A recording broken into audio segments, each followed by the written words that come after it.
نحن على امتداد 100 عام نعيش ظلم وجوع وخوف. ثم في رجل، ورجل من خاصة أولياء الله ابتاع نفسه ابتغاء مرضاة سيده ومولاه. عالم عامل عمل في أيام أمله قبل حضور أجله، عمل برغبة ورهبة فنفعه علمه. إمام حركي قاتل أمية الحركة فكان مشعلا وضاء وقبسا من نور الإمامة.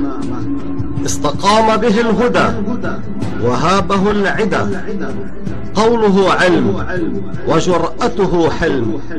لم يرتب في مبتغاه ولم ينجر لهواه، نداءه حق وفعله حق وإقراره حق. أتى بأمل وكله أمل بتغيير واقع المستضعفين.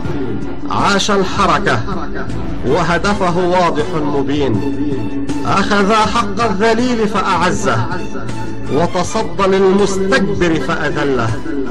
ميثاقه الإيمان بالله وغايته مرضاة الله.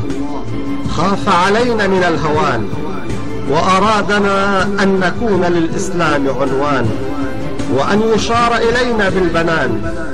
كونوا مؤمنين حسينيين، كونوا مجاهدين كربلائيين، عيشوا العزة والإباء، كونوا بحق أبناء الزهراء. فما الحياة إلا متاع وما اللقاء إلا وداع، فكونوا للآخرة طلاب، فوزوا بالجنة وحسن المآب.